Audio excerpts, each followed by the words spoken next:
Section 1 of The Art of Money Getting, or Golden Rules for Making Money by P.T. Barnum. Recording by Ruth Golding.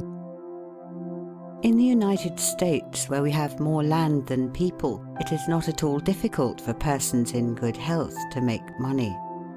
In this comparatively new field, there are so many avenues of success open, so many vocations which are not crowded, that any person of either sex who is willing, at least for the time being, to engage in any respectable occupation that offers, may find lucrative employment. Those who really desire to attain an independence have only to set their minds upon it and adopt the proper means, as they do in regard to any other object which they wish to accomplish, and the thing is easily done. But however easy it may be found to make money, I have no doubt many of my hearers will agree it is the most difficult thing in the world to keep it. The road to wealth is, as Dr. Franklin truly says, as plain as the road to the mill. It consists simply in expending less than we earn. That seems to be a very simple problem. Mr. Micawber, one of those happy creations of the genial Dickens, puts the case in a strong light when he says that to have annual income of £20 per annum and spend £20 and sixpence is to be the most miserable of men, whereas to have an income of only £20 and spend but £19 and sixpence is to be the happiest of mortals. Many of my readers may say, "We understand this. This is economy, and we know economy is wealth. We know we can't eat our cake and keep it also." Yet I beg to say that perhaps more cases of failure arise from mistakes on this point than almost any other. The fact is, many people think they understand economy when they really do not.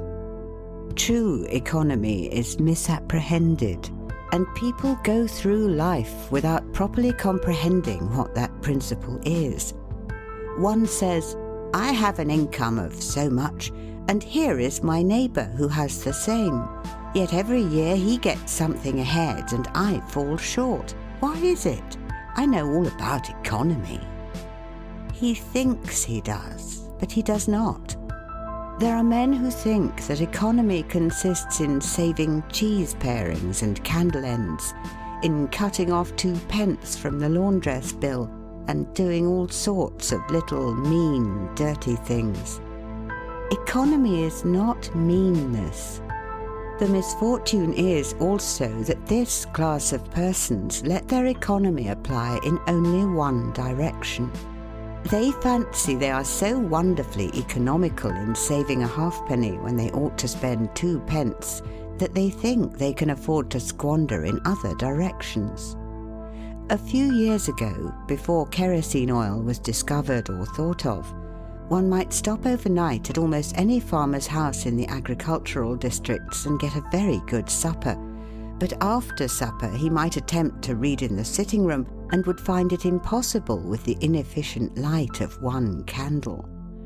The hostess, seeing his dilemma, would say, "It is rather difficult to read here evenings. The proverb says you must have a ship at sea in order to be able to burn 2 candles at once. We never have an extra candle except on extra occasions." These extra occasions occur perhaps twice a year. In this way the good woman saves $5, $6, or $10 in that time. But the information which might be derived from having the extra light would, of course, far outweigh a ton of candles. But the trouble does not end here. Feeling that she is so economical in tallow candles, she thinks she can afford to go frequently to the village and spend $20 or $30 for ribbons and furbelows, many of which are not necessary. This false connote may frequently be seen in men of business, and in those instances it often runs to writing paper. You find good businessmen who save all the old envelopes and scraps, and would not tear a new sheet of paper if they could avoid it for the world.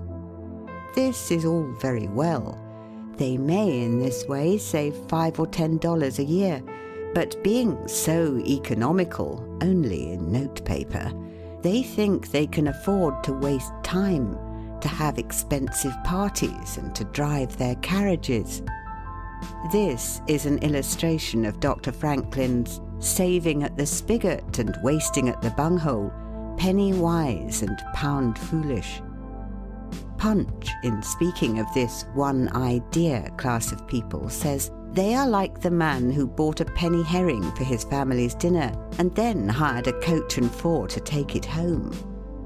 I never knew a man to succeed by practicing this kind of economy. True economy consists in always making the income exceed the outgo. Wear the old clothes a little longer if necessary. Dispense with the new pair of gloves. Mend the old dress. Live on plainer food if need be. So that under all circumstances, unless some unforeseen accident occurs, there will be a margin in favour of the income. A penny here and $1 there, placed at interest, goes on accumulating, and in this way the desired result is attained. It requires some training, perhaps, to accomplish this economy, but when once used to it, you will find there is more satisfaction in rational saving than in irrational spending. Here is a recipe which I recommend. I have found it to work an excellent cure for extravagance, and especially for mistaken economy.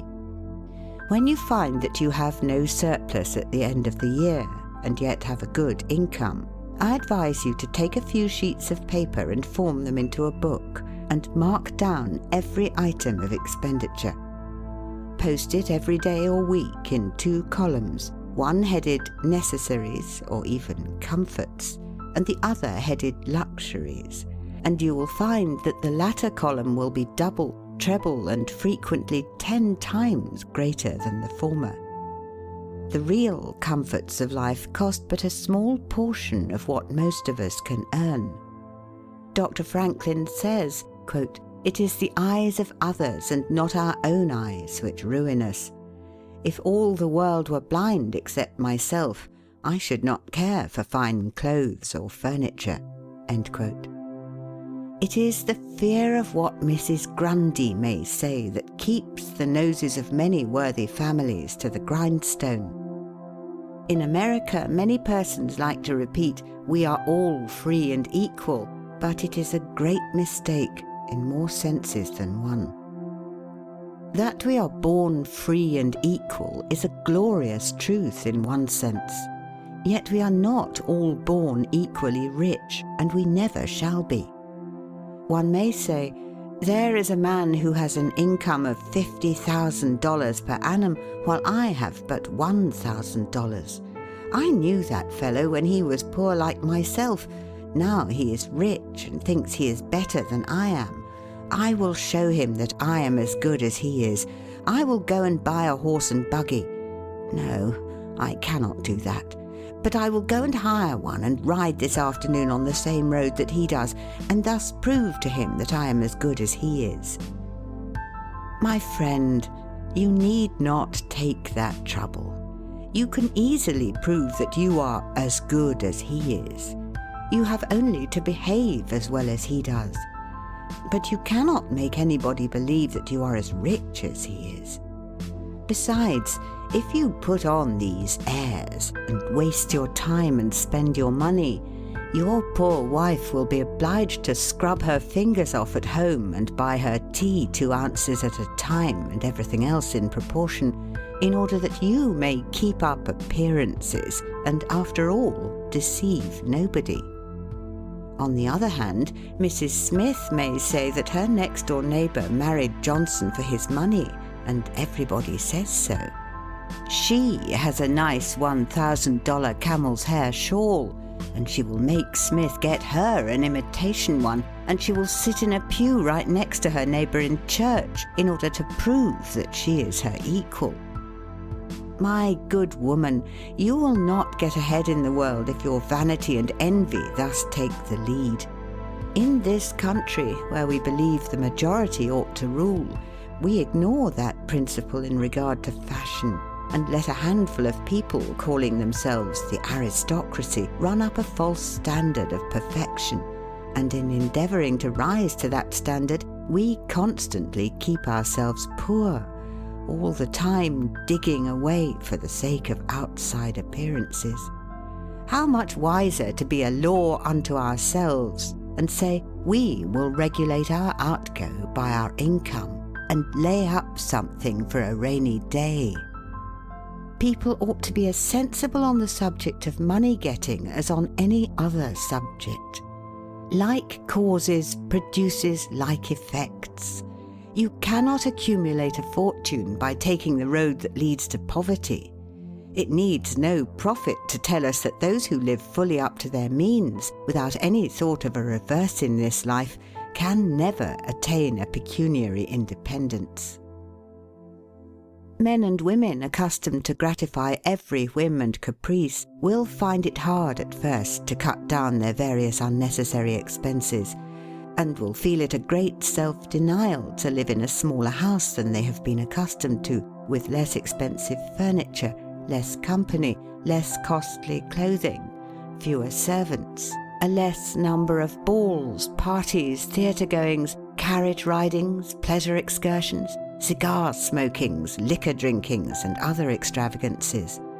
But after all, if they will try the plan of laying by a nest egg, or in other words, a small sum of money at interest or judiciously invested in land, they will be surprised at the pleasure to be derived from constantly adding to their little pile, as well as from all the economical habits which are engendered by this course. The old suit of clothes and the old bonnet and dress will answer for another season. The croton or spring water taste better than champagne. A cold bath and a brisk walk will prove more exhilarating than a ride in the finest coach. A social chat, an evening's reading in the family circle, or an hour's play of hunt the slipper and blind man's buff will be far more pleasant than a $50 or $500 party, when the reflection on the difference in cost is indulged in by those who begin to know the pleasures of saving. Thousands of men are kept poor, and tens of thousands are made so after they have acquired quite sufficient to support them well through life, in consequence of laying their plans of living on too broad a platform. Some families expend $20,000 per annum, and some much more, and would scarcely know how to live on less, while others secure more solid enjoyment frequently on a 20th part of that amount. Prosperity is a more severe ordeal than adversity, especially sudden prosperity. Easy come, easy go is an old and true proverb. A spirit of pride and vanity, when permitted to have full sway, is the undying cankerworm which gnaws the very vitals of a man's worldly possessions, let them be small or great, hundreds or millions. Many persons, as they begin to prosper, immediately expand their ideas and commence expending for luxuries, until in a short time their expenses swallow up their income and they become ruined in their ridiculous attempts to keep up appearances and make a sensation. I know a gentleman of fortune who says that when he first began to prosper, his wife would have a new and elegant sofa.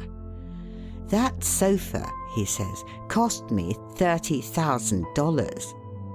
When the sofa reached the house, it was found necessary to get chairs to match, then sideboards, carpets, and tables to correspond with them, and so on through the entire stock of furniture, when at last it was found that the house itself was quite too small and old-fashioned for the furniture, and a new one was built to correspond with the new purchases.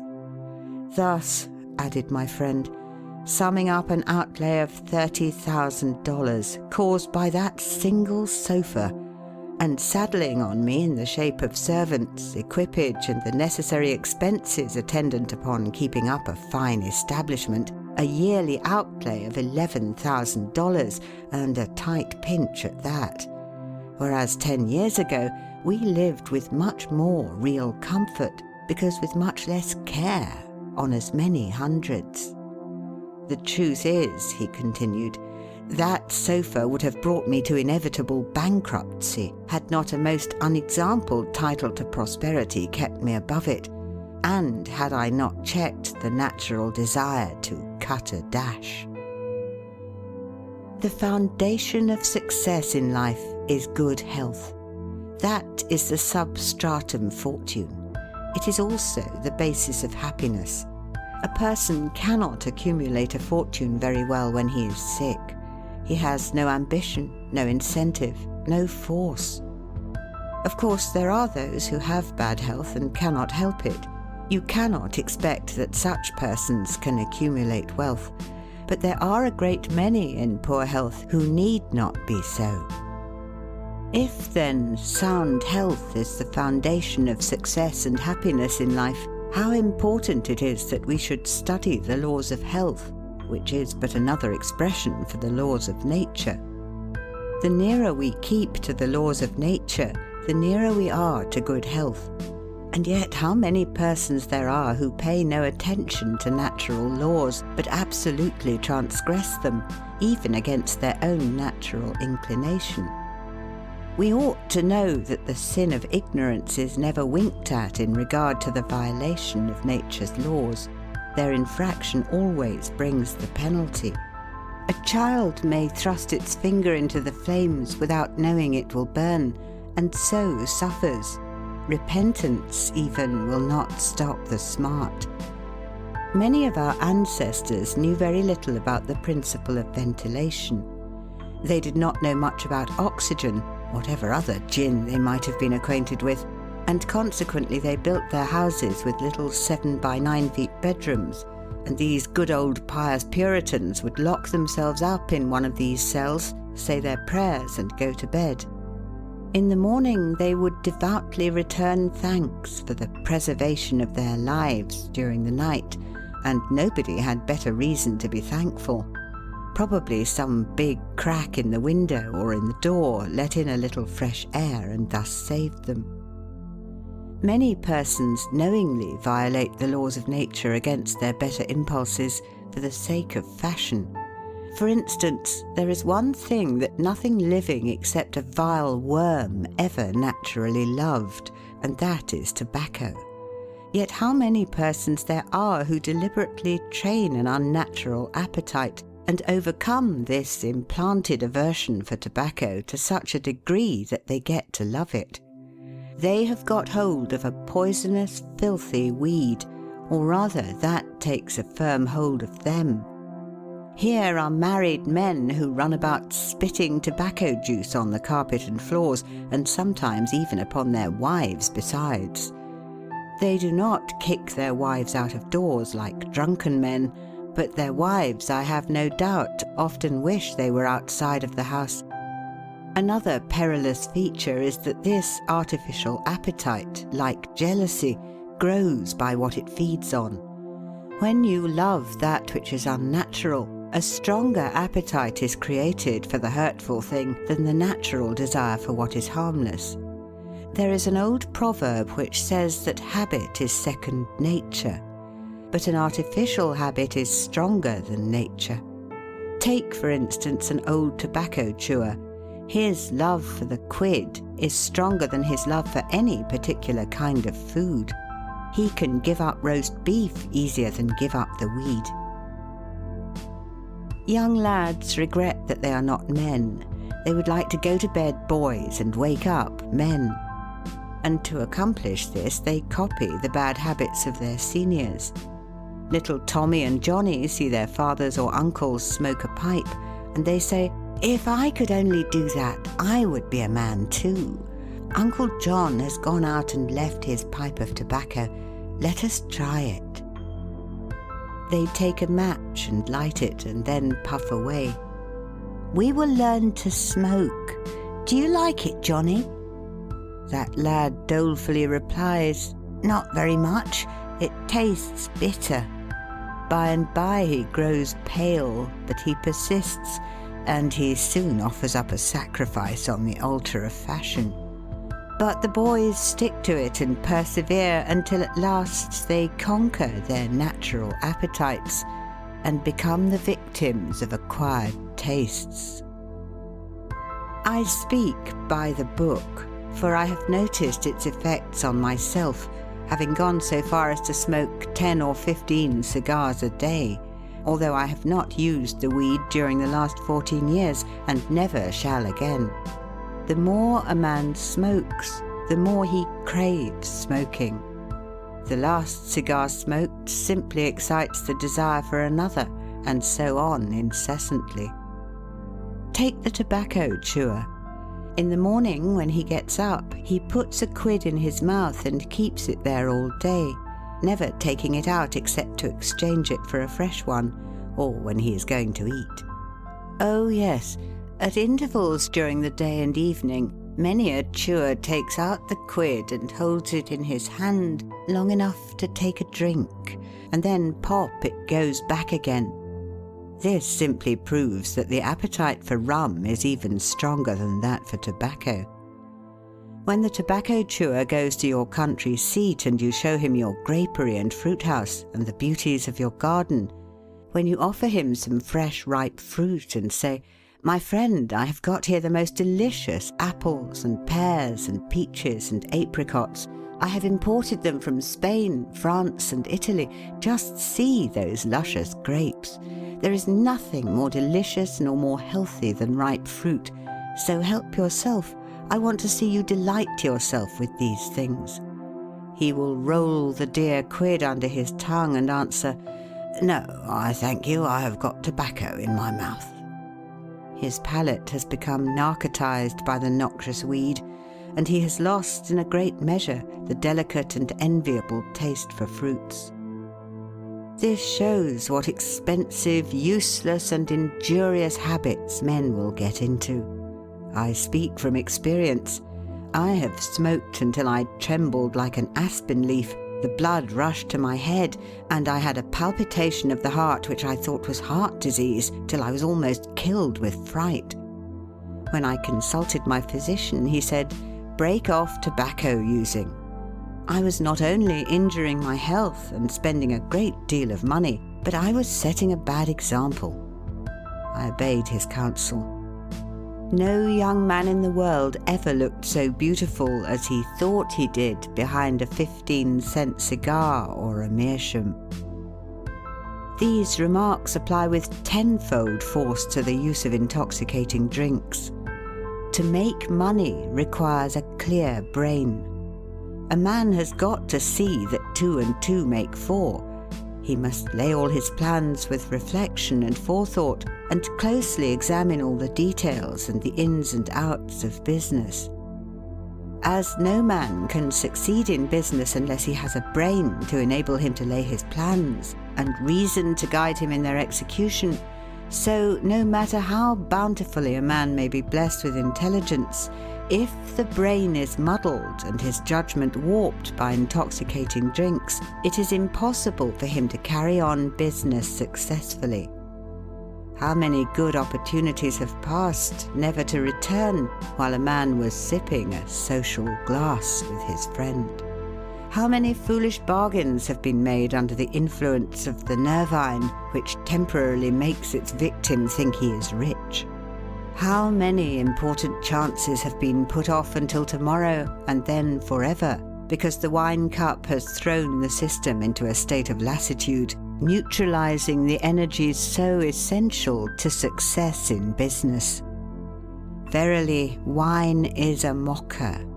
The use of intoxicating drinks as a beverage is as much an infatuation as is the smoking of opium by the Chinese, and the former is quite as destructive to the success of the businessman as the latter. It is an unmitigated evil, utterly indefensible in the light of philosophy, religion, or good sense. It is the parent of nearly every other evil in our country.